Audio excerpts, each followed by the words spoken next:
La première fois que j'ai rencontré Silva. Je croyais vivre une hallucination, il n'était pas courant qu'une femme aux yeux argentés, à la peau scintillante comme la lumière de la lune et aux cheveux coulants comme du platine fondu apparaisse à ma porte, surtout pas avec un sac à dos en bandoulière et un avis du programme de logement interespèces à la main. Je n'étais même pas censé avoir de colocataire, mais le loyer exorbitant de la ville ne laissait aucune marge de manœuvre. Lorsque le propriétaire a proposé une réduction substantielle pour accueillir un résident extraterrestre dans le cadre d'une initiative d'intégration, je n'ai pas pu refuser. Je ne m'attendais pas à ce qu'elle soit, eh bien, elle n'était pas seulement belle mais fascinante, étrange, certes, mais d'une manière qui me captivait comme un papillon de nuit attiré par la lumière. Quand elle s'est présentée, sa voix était basse et douce, rappelant le bourdonnement d'un vaisseau spatial lointain. Je suis Silva. Je veux refuge, tu es Dorian. Je parvins à peine à hocher la tête, car mon esprit luttait encore avec la réalisation qu'elle n'était pas humaine. Elle entra avec des mouvements fluides, presque excessivement gracieux. Les marques bleu-argent qui ornaient sa peau pulsaient faiblement, ressemblant à des veines infusées de lumière stellaire liquide. Son parfum était subtil mais enivrant, rappelant la pluie sur le bitume chauffé, accompagné d'une touche de notes florales. Je me suis raclé la gorge, essayant de me ressaisir. En effet, Dorian. Voici où elle inclina la tête, scrutant l'appartement et moi avec un regard perçant. C'est assez petit, commenta-t-elle. Je grimaçai. Eh bien, bienvenue sur Terre. La première semaine était particulière. Silva ne dormait pas sur un lit, elle l'évitait. Une fois, je suis entré dans sa chambre au milieu de la nuit et je l'ai trouvé en train de flotter en tailleur à quelques centimètres de son matelas, les yeux fermés et enveloppés d'une lueur étrange. Luminescence argentée, elle l'avait prédit. Immobilité contemplative, je l'appelais du carburant pour cauchemar, elle ne consommait pas de nourriture mais absorbait plutôt les nutriments par le toucher. Elle posait sa paume sur les fruits ou le pain, faisant disparaître la couleur, les rendant secs et cassants, tandis que sa peau émettait une lumière éthérée. Ce n'était pas précisément troublant, mais ce n'était pas quelque chose que je pouvais observer tranquillement sans perdre mon appétit. Sa curiosité obsessionnelle pour l'existence humaine se manifestait dans son observation fréquente de mes mouvements, de mon discours et de mon mode de vie. C'était dépourvu de jugement mais très scrutateur, comme si elle enregistrait mes comportements. Occasionnellement, elle posait des questions qui me prenaient par surprise. Quelle est la raison du rire humain? Est-ce un mécanisme de survie? Pourquoi décorez-vous votre corps avec des tissus? Ta peau est-elle fragile? Qu'est-ce qui constitue une pizza et quelle est la raison pour laquelle elle suscite de la joie?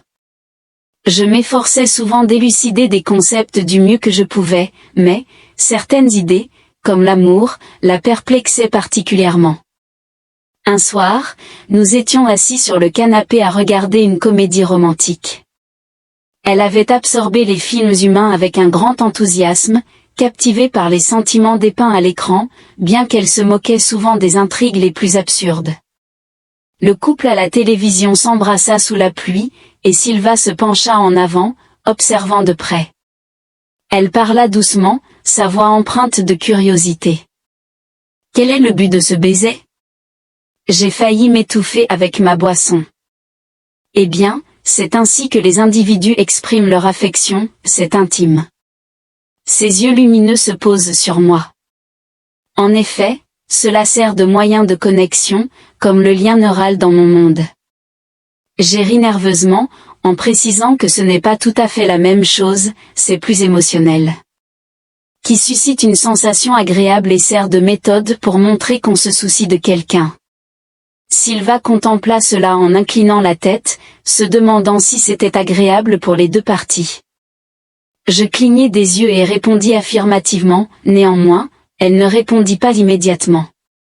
Son regard resta fixé sur moi un peu plus longtemps que nécessaire avant qu'elle ne détourne son attention. Au fil du temps, l'inquiétude initiale entre nous diminua, Silva se transforma d'une simple colocataire en amie, et nous établîmes un rapport harmonieux. Je lui ai appris à préparer le café, malgré son incapacité à le consommer, tandis qu'elle m'a enseigné à interpréter les motifs de lumière sur sa peau, qui reflétaient apparemment ses sentiments.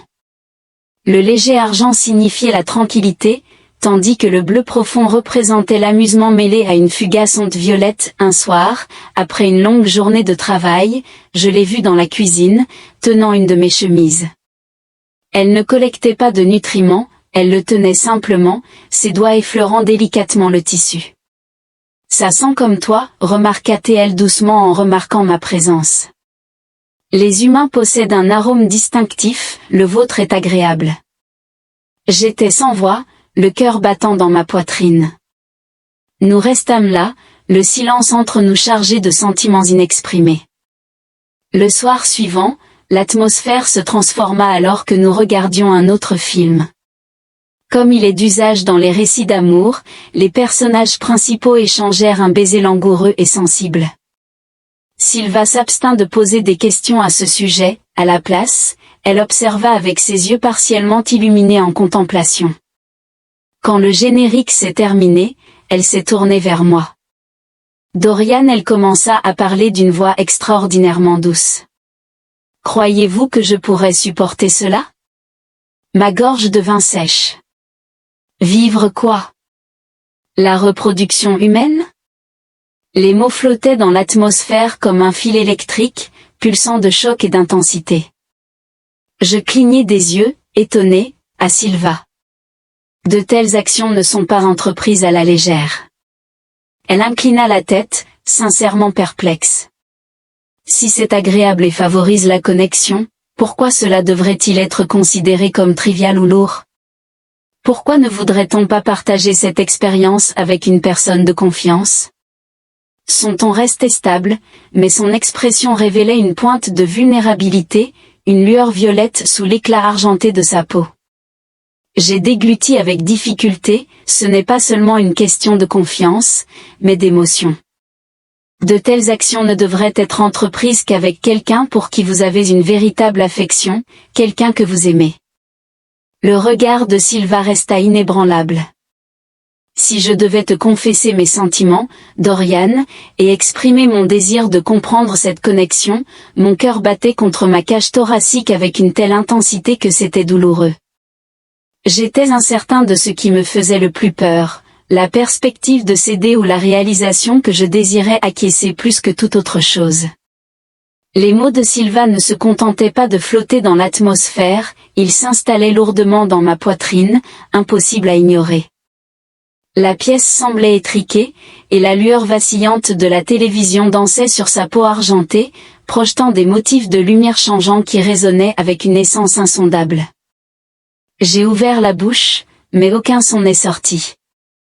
Voulait-elle vraiment dire cela?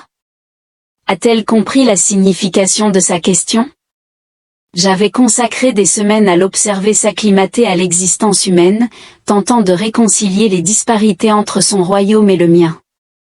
Cependant, ce n'était pas simplement une exploration des coutumes humaines ou une question de curiosité, cela semblait profondément personnel, intimement, et cela m'instillait la peur. J'ai inhalé lentement, m'efforçant de retrouver mon calme.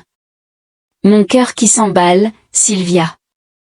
J'ai déclaré prudemment que ce n'est pas simplement une entreprise expérimentale dans l'intimité humaine, cela transcende les sensations physiques et englobe la connexion émotionnelle et la vulnérabilité. Elle cligna des yeux, ses iris argentés scintillant dans la lumière tamisée, et tu supposes que je manque de compréhension. J'hésitai, incertain. Sylva ne répondit pas immédiatement, au lieu de cela, elle s'approcha, sa présence étant à la fois éthérée et écrasante dans ma réalité. Le lien n'est pas dissemblable de votre description, il transcende la simple action, représentant une fusion d'identité, un moment de confiance offert sans réserve. Son regard m'a pénétré invariablement impénétrable. J'ai confiance en toi, Dorian. J'avais développé des sentiments profonds pour toi, mon cœur battait la chamade dans mes oreilles. Je désirais lui faire confiance et combler le fossé entre nous, cependant l'incertitude me tourmentait. Sylva, es-tu certain que c'est vraiment ton objectif et non simplement de la curiosité? Elle exprima une rare manifestation de frustration. Me poserais-je la question si ce n'était que de la curiosité? Je pourrais examiner l'accouplement humain à travers d'énormes fichiers de données, je pourrais surveiller et analyser, mais ce n'est pas mon aspiration. Ses doigts délicats mais froids s'étendirent vers ma main, au contact, une douce chaleur surgit entre nous, semblable à un courant électrique juste sous la surface. Je te désire, Dorian. Je souhaite partager cette expérience avec toi. J'ai dû fermer les yeux un instant, luttant avec le conflit intérieur en moi. C'était extraordinaire, imprudent, et englobait tout ce que j'avais secrètement désiré mais n'avais jamais eu le courage de reconnaître. Cependant, ce n'était pas seulement à propos de moi. Sylva, je chuchotai, m'efforçant de maintenir un ton calme, si nous poursuivons cela, ce n'est pas simplement une affaire banale pour moi, je ne prends pas ces choses à la légère. Ses doigts se resserrèrent autour des miens. Je déglutis difficilement. Je dois comprendre ce que cela signifie pour toi, car si ce n'est qu'une expérience, si tu te réveilles demain et que tu conclus que ce n'était qu'une phase passagère, alors je ne peux pas continuer. Une étincelle d'émotion traversa son regard. Dorian. Elle parlait doucement, son autre main se levant pour caresser ma mâchoire. Le toucher était délicat, mais il a néanmoins provoqué un frisson dans mon dos. Je ne suis pas humain, mais je ne suis pas dépourvu d'émotion. J'ai senti sa voix descendre à un ton qui était presque vulnérable. Je n'avais jamais ressenti de tels sentiments pour quelqu'un d'autre auparavant. Sa peau scintillait, émettant une lueur douce avec des teintes que je n'avais jamais observées chez elle auparavant, quelque chose de profond, quelque chose d'intense. J'avais vu son agacement et sa curiosité, mais jamais son incertitude, cela me faisait mal à la poitrine. J'ai levé ma main libre vers la sienne, pressant nos paumes ensemble. « Je te crois, murmurai-je. » Elle me regarda pendant un long moment avant de hocher la tête une fois. Puis, elle m'a incité à lui montrer ce qui s'est passé ensuite. Ce n'était ni précipité, ni frénétique, ni écrasant, c'était un dénouement progressif de la distance, une exploration que nous n'avions jamais osé entreprendre auparavant. Sa peau était initialement fraîche, mais alors que je traçais mes doigts le long de son bras, elle se réchauffait sous mon toucher. Elle frissonna, sa respiration se bloquant légèrement, une réaction subtile, mais qui me fit frissonner. Ses marques oscillaient, passant de l'argent au bleu profond puis à une teinte énigmatique et fondue, pulsant de vitalité. J'observais son visage, notant le battement de ses paupières et l'immobilité de sa respiration dans l'attente. Alors que je me penchais, effleurant mes lèvres contre les siennes, elle a halté non pas de surprise, mais de sensation. Elle se fondit en moi, ses doigts s'entremêlant dans mes cheveux, hésitant mais avides. « Étrange » murmura-t-elle en se séparant, ses lèvres à quelques centimètres des miennes. « Mais bon » répondis-je, mon front reposant contre le sien. « C'est encore mieux. » Ses yeux s'assombrirent d'une émotion insondable, me poussant à lui enseigner. Ainsi, ce qui avait commencé comme une découverte s'est transformé en quelque chose de profond, cela a transcendé le simple désir et les nouvelles expériences. Cela englobait la confiance et l'exploration des rythmes de l'autre, les langages tacites du toucher et de la respiration, découvrant les espaces où nous nous harmonisions, où nous divergeons, et où nous nous unissons. Sylva transcenda son humanité en ce moment-là. Transcendant toute classification d'espèce ou limitation, elle était simplement elle-même, et pour la première fois depuis notre rencontre, je n'étais pas seulement captivé par sa beauté exotique, ses idiosyncrasies particulières ou son essence éthérée, j'étais attiré par elle en tant que femme, par l'âme qu'elle possédait, alors que l'aube approchait. À travers la fenêtre, la peinture illuminait sa peau de teinte dorée et argentée. Elle se blottit contre moi, sa respiration calme et sereine, tandis que ses doigts traçaient des motifs oisifs sur ma poitrine. Son regard était mi-clos mais contemplatif. « Dorian » murmura-t-elle. Après une brève hésitation, elle murmura « Je crois comprendre l'amour ». Mon cœur se serra à la sincérité de sa voix. Je pressai un baiser sur son front, la rapprochant de moi. Oui, murmurai-je en réponse, et que... Elle ferma les yeux, se fondant dans mes bras. Le monde extérieur s'était transformé, mais dans notre modeste appartement, tout semblait suspendu dans un état délicat et nouveau.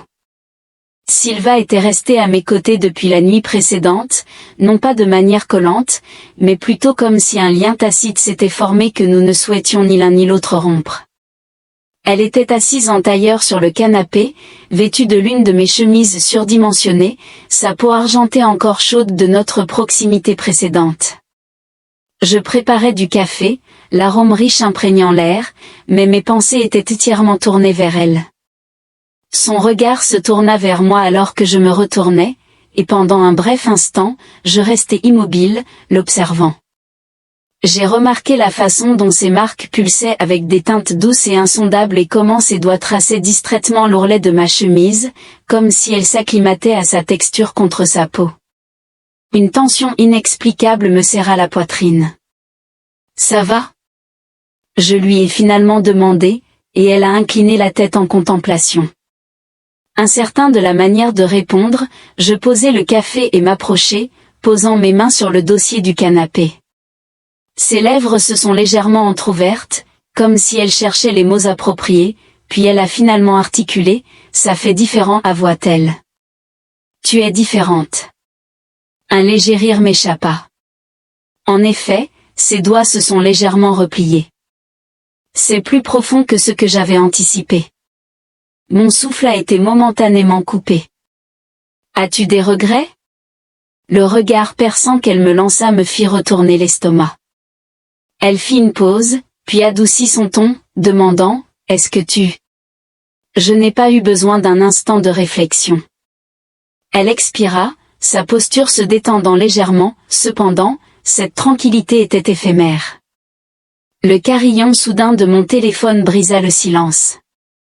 Je grognai en le récupérant sur la table, m'attendant soit à un message lié au travail, soit à un appel de spam, mais le nom qui s'affichait à l'écran me fit tomber l'estomac.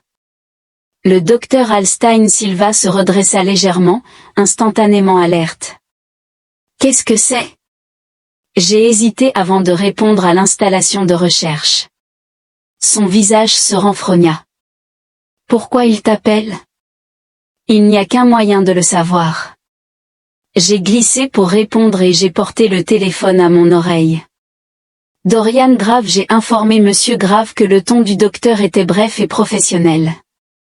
Il a demandé ma présence, à quoi j'ai exprimé ma confusion, notant que je n'avais pas collaboré avec lui depuis des mois. Il y eut un bref silence avant qu'il ne mentionne le sujet 4VX, ce qui me fit frissonner à la mention de Silva. Mon emprise sur le téléphone s'intensifia. Et elle ? Après une pause, il parla d'un ton qui me glaça le sang, elle a été signalée disparue. Silva a dû percevoir quelque chose dans mon expression, car elle s'est levée immédiatement. Qu'est-ce que c'est ?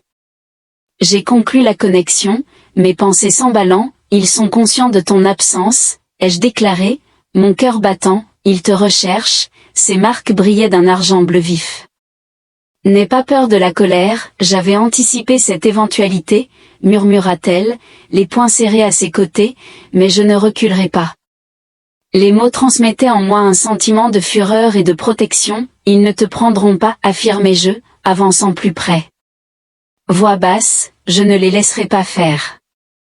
Elle m'a scruté pendant un long moment avant d'étendre lentement ses doigts pour effleurer les miens, le contact apportant un sentiment de stabilité au milieu des émotions tumultueuses entre nous.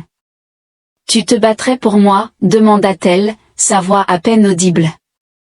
Je n'ai pas hésité, je le ferai.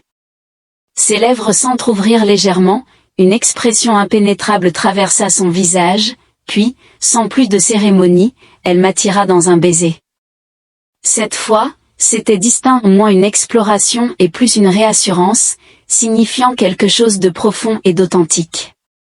Quand nous nous sommes séparés, elle haletait, ses yeux argentés embrasés d'une ferveur intense. Alors qu'ils viennent. Le coup résonna précisément à 3 heures du matin, et ce n'était pas un coup cordial. Ce n'était pas le genre de demande qu'on reçoit d'un voisin cherchant des bonbons, c'était plutôt le genre qui provoquait un resserrement viscéral dans l'estomac, signalant que celui de l'autre côté de la porte n'était pas là pour des échanges cordiaux. Sylva était déjà en mouvement avant que je puisse répondre, ses yeux brillaient, et ses marques oscillaient avec des teintes vibrantes bleu profond, argent, puis une teinte inconnue. Je lui ai saisi le poignet, la stoppant avant qu'elle ne puisse avancer davantage vers la porte. « Dorian, murmura-t-elle, c'est eux. » Je hochai la tête, ma mâchoire se serrant. Nous avions passé les heures précédentes à discuter, à élaborer des stratégies et à envisager nos actions au cas où ce moment se présenterait.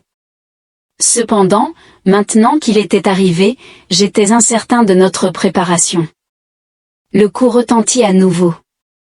Une voix de l'autre côté cria, « Monsieur Grave », plus fort cette fois, basse et contrôlée, mais je détectais une tension sous-jacente. « Nous savons que vous êtes là, ouvrez la porte. » Sylva serra les dents, les enroulant autour de mon bras. « Ils vont me prendre, murmura-t-elle. Ils me confineront encore une fois. »« Pas si je peux l'éviter, dis-je, prenant une profonde inspiration pour stabiliser ma voix. « Reste derrière moi. » Elle hésita, puis hocha lentement la tête. Je me suis approché de la porte et l'ai déverrouillée légèrement, juste assez pour identifier la personne de l'autre côté. Deux hommes en costume sombre, l'un grand et l'autre petit, affichant tous deux une expression qui indiquait qu'ils étaient inflexibles. L'homme plus petit, avec des cheveux gris et des yeux fatigués, prit la parole en premier. « Monsieur Grave, vous avez précédemment collaboré avec nous. » Je suis resté silencieux. « Vous savez pourquoi nous sommes ici, continua-t-il. Il n'est pas nécessaire de compliquer les choses, laissez-nous simplement entrer. » Je grinçai des dents, affirmant, « Elle ne vous accompagne pas. » L'homme plus grand avança, sa mâchoire se serrant. « Cette décision ne vous appartient pas. » J'ai failli rire, car ils étaient inconscients de leur erreur de jugement. Un changement dans l'atmosphère annonça une présence derrière moi. Avant que je puisse réagir, Sylva apparut à mes côtés, désormais visible. Les deux hommes se raidirent. La voix de Sylva était calme mais résolue, je choisis de rester. Cheveux gris. Il hésita. « Tu ne comprends pas. » « Non, » elle l'interrompit. « Vous ne comprenez pas, je ne suis pas votre sujet de test. Je ne suis pas ta possession. Je le choisis. » Sa main glissa dans la mienne, chaude et ferme, provoquant un profond serrage dans ma poitrine. Le visage de l'individu aux cheveux gris se renfrogna, indiquant son désaccord. « Ce n'est pas comme ça que ça fonctionne, affirma-t-il. » Les tatouages de Sylva émettaient une lumière pulsante qui dansait sur sa peau, modifiant ensuite leur fonction en silence, suivie d'une transformation subtile. Cheveux gris, il soupira en se frottant les tempes et regarda son partenaire. Une compréhension tacite s'établit entre eux, puis, sans autre conversation, ils se retournèrent et s'éloignèrent, disparaissant dans l'obscurité. La prise de Sylva sur ma main s'intensifia, comme si elle anticipait leur retour, mais ils ne réapparurent pas. Des minutes s'écoulèrent avant qu'elle ne dise enfin, « C'est fini. » J'ai expiré un souffle que je ne savais pas que je retenais. « Je ne sais pas, » dit-elle en se tournant vers moi. Des yeux argentés scrutant les miens, « Pourtant tu restes présent. » Je lui ai serré la main fermement, lui assurant de ma présence. Après une brève pause, elle s'est lentement penchée vers moi, posant son front contre le mien. « C'est chez nous, » murmura-t-elle, et mon cœur se serra à la tendresse de sa voix. Je l'ai enveloppée dans mes bras, la rapprochant de moi. « Oui, » murmurai-je, « c'est vrai. » Pour la première fois, j'étais certain que, quoi qu'il arrive ensuite, nous y ferions face ensemble.